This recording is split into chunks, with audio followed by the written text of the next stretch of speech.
Gracias.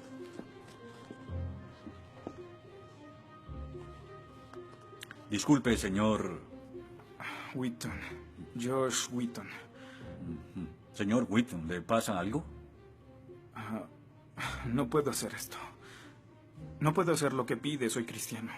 No, no se preocupe, aún puede regresar a su dormitorio, arrodillarse y orar al lado de su cama si quiere. Lo que haga con su vida es su problema, pero lo que haga aquí en la clase es el mío. Yo no puedo. Muy bien, señor Wheaton. Déjeme explicarle la alternativa. Si no puede admitir que Dios está muerto para el propósito de esta clase, entonces tendrá que defender la antítesis de que Dios no está muerto y será enfrente de la clase, en el atril. Y si falla, que de hecho lo hará, perderá esta sección que equivale al 30% de la nota final de este curso. ¿Lo acepta? ¿Quién decide si gano o pierdo la discusión? Pues yo lo haré. Es mi clase. Yo dirijo. La evaluación es mi privilegio. Con todo respeto, pero no creo que sea objetivo. ¿Y qué es lo que propone? Bien... ¿y qué tal ellos? Bien, es interesante, pero ¿por qué darles el poder a ellos? Ya los convenció. Lo que debo hacer es desconvencerlos, para que admitan su error.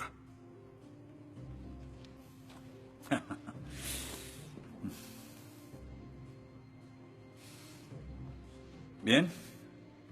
Señor Wheaton, tendrá 3 sesiones los últimos 20 minutos de las próximas 3 clases para que exponga su punto. Le prometo que haré las menores interrupciones posibles. Puede pedir lo que quiera en la clase, pero no le daré más tiempo. Los ateos dicen que nadie puede probar la existencia de Dios. Y tienen razón. Pero yo digo que nadie puede refutar que Dios existe.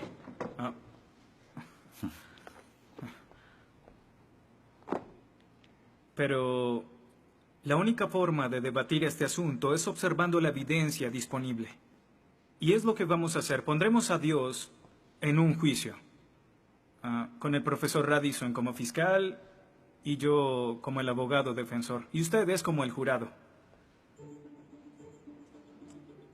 La mayoría de cosmólogos están de acuerdo con que el universo empezó hace 13.7 billones de años en un evento conocido como la Gran Explosión.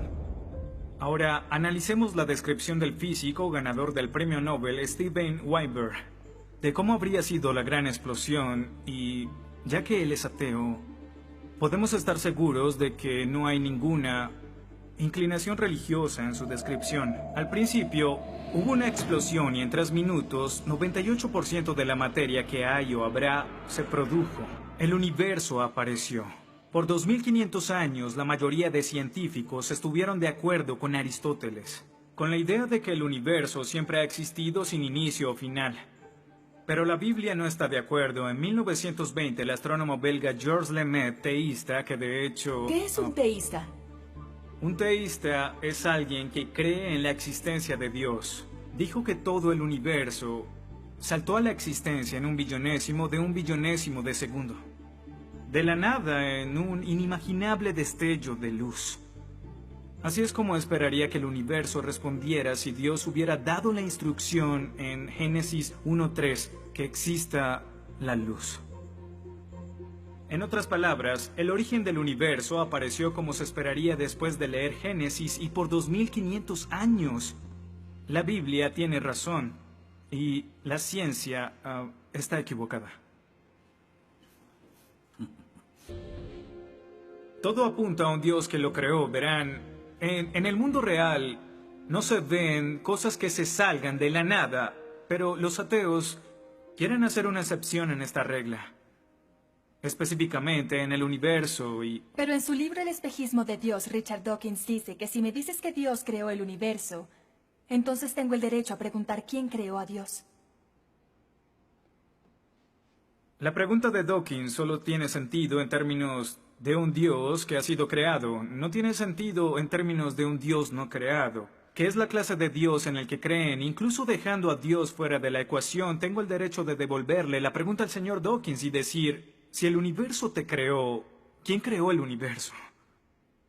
Ven, tanto teístas como ateos están agobiados por contestar la misma pregunta de cómo iniciaron las cosas. Lo que espero que entiendan de esto es que no hay que cometer suicidio intelectual para creer en un creador tras la creación, y en la medida que descarten a Dios, se verán obligados a encontrar una increíble explicación de cómo las cosas iniciaron.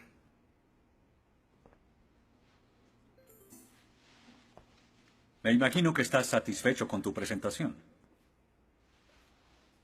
Veo que astutamente evadiste el hecho de que Stephen Hawking, el científico más famoso del mundo y no es teísta, recientemente estuvo a favor de un universo autodiseñado.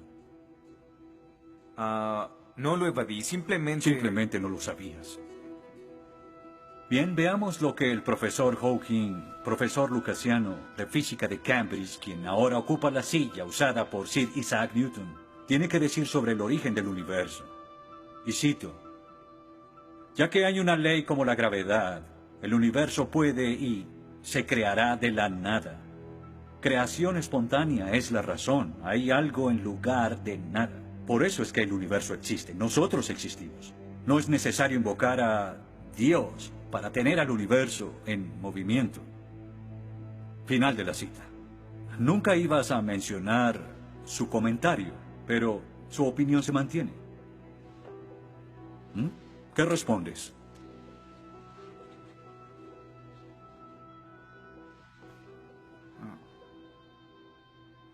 No sé. ¿No sabes? Pinché el globo de todo tu argumento con un solo alfiler y... ¿tú no lo sabes? Oh. Señor, me gustaría decirle que tengo la respuesta perfecta, pero no quebranta mi fe. Oh, ok. Así que el más grande cerebro científico de toda la historia dice que Dios no es necesario, pero un estudiante de primer semestre dice, oh, sí lo es. Wow, ¿sabes? Va a ser una decisión muy difícil. Pues estaré pendiente la próxima semana. Se acabó la clase. Gracias a una ley como la gravedad, el universo puede y se creará de la nada. Y para ser honesto, no sabía cómo refutarlo. Después de todo, es cierto que Hawking es un genio. Pero el profesor John Lennox, quien enseña matemáticas y filosofía, ha demostrado que no hay ni uno ni dos, sino 3 errores de lógica en esa simple frase y se reduce a un razonamiento circular. Hawking básicamente está diciendo que el universo existe porque necesitaba existir, y como el universo necesitaba existir, se creó a sí mismo. Es como si les dijera que la carne enlatada es la mejor que haya existido porque en toda la historia no hay comida que sea mejor. Quizá me vean extraño y les digo que nunca he probado nada más. Y tienen razón, lo estoy ratificando. Pero cuando Hawking afirma que el universo se creó a sí mismo porque así debía ser, y luego dice que tiene una explicación de cómo y por qué fue creado, no reconocemos que está haciendo lo mismo. Pero así es. Continuando con Lennox, sandeces se quedan en sandeces, aunque sean dichas por un famoso científico. Y el público asuma que son declaraciones de la ciencia. Este es el tope de la arrogancia. ¿Me estás diciendo que tú, un estudiante, afirma que Stephen Hawking está mal? No. Lo que digo es que John Lennox, profesor de matemáticas y filosofía, encontró que las razones del profesor Hawking son incorrectas. Y si no soporta mi desacuerdo con Hawking, le sugiero que vaya a la página 5 de su libro, en donde insiste en que la filosofía está muerta. Y si está tan seguro de la infalibilidad de Hawking y la filosofía realmente está muerta, entonces no hay necesidad de esta clase. El mal. Se dice que el mal es el arma más potente del ateísmo contra la fe cristiana. Después de todo, la existencia del mal nos lleva a una pregunta. ¿Y si Dios es tan bueno y tan poderoso, ¿por qué permite que el mal exista? La respuesta a esto es muy simple. Libre albedrío.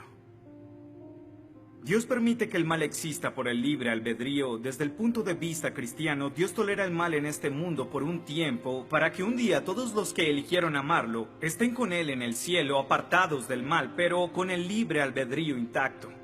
En otras palabras, la intención de Dios con el mal es destruirlo un día. Oh, qué conveniente. Un día me desharé de todo el mal del mundo, pero hasta ese momento tendrán que lidiar con las guerras, holocaustos, tsunamis, pobreza, hambruna y sida. Que se diviertan. Luego nos enseñará sobre el absolutismo moral. ¿Pero por qué no? El profesor Radisson, quien claramente es ateo, no cree en absolutismo moral, pero en su programa dice que planea hacernos un examen en la última semana. Apuesto a que si consigo una A en el examen haciendo trampa, inmediatamente empezará a sonar como un cristiano, insistiendo que está mal hacerlo. ¿Y qué base tendría él? Si el propósito de mis acciones es lograr el éxito, entonces, ¿por qué no podría hacerlo? Para los cristianos, el punto de la moralidad, lo que constituye lo bueno y lo malo, es una línea directa que nos conduce hacia Dios. Oh, estás diciendo que necesitamos a Dios para ser morales, que una moral atea no es posible. No, pero sin Dios no hay una razón para ser moral. No habría un estándar para el comportamiento moral. Para los cristianos, mentir, robar, hacer trampa en un examen para lograr una calificación que no merezco está prohibido. Pero si Dios no existiera, según Dostoyevsky, este es el punto. Ahora, si Dios no existe, entonces todo es permitido. Y no solo es permitido, sino sin sentido. Si el profesor Radisson tiene razón, entonces nuestra lucha, nuestro debate, lo que decidamos aquí no tiene sentido. Nuestras vidas, nuestras muertes no serán diferentes a las de un pez dorado. Oh, qué ridiculez. Después de toda tu charla, ¿quieres decir que solo hay una opción? Creer o no creer. Así es. Eso es todo. De eso se trata todo. La diferencia entre su posición y la mía es que usted les quitó su elección. Les exigió que eligieran la casilla marcada con no creo. Sí, porque quiero liberarlos. Porque la religión es como un virus mental que los padres han heredado a sus hijos. Y el cristianismo es el peor de todos. Lentamente se mete en tu vida cuando estás débil, enfermo o indefenso. ¿La religión es una enfermedad? Sí. Sí, infecta todo. Es la enemiga de la razón. ¿Razón? Profesor, usted dejó la razón hace mucho tiempo. Lo que nos está enseñando aquí no es filosofía, ni siquiera es ateísmo. Lo que nos está enseñando aquí es antiteísmo. No es suficiente. Necesita que todos no creamos como usted. ¿Por qué no admites la verdad? ¿Quieres enredarlos en tu primitiva superstición? Lo que quiero es que tomen su propia decisión. Eso es lo que Dios no sabes quiere. cuánto voy a disfrutar reprobándote. Pero ¿a quién realmente quiere reprobar, profesor? ¿A mí? ¿O a Dios?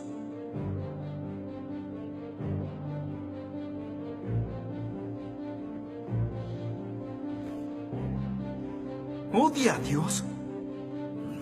Ni siquiera es una pregunta. Ok. ¿Por qué odia a Dios? Esto es ridículo. ¿Por qué odia a Dios? Responda la pregunta. ¿Ha visto la ciencia y los argumentos? La ciencia avala su existencia, conoce la verdad. ¿Por qué lo odia? ¿Por qué? Esta es una pregunta simple, profesor. ¿Por qué odia a Dios? Porque Él me quitó todo lo que era importante para mí. Sí, yo odio a Dios. Todo lo que siento por Él es odio.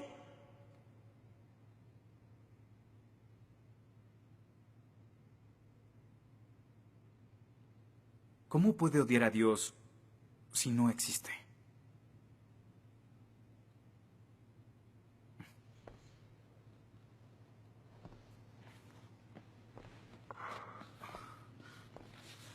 No probaste nada. Quizá no.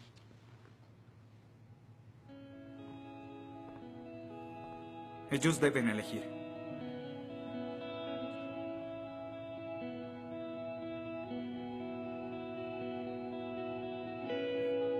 ¿Está Dios muerto?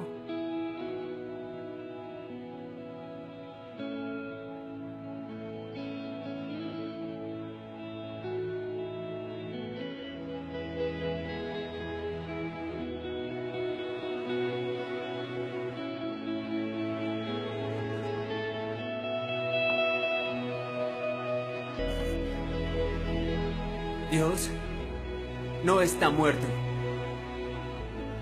Dios no está muerto. Dios no está muerto. Dios no está muerto. Dios no está muerto. Dios no está muerto. Dios no está muerto. Dios no está muerto. Dios no está muerto. Dios no está muerto.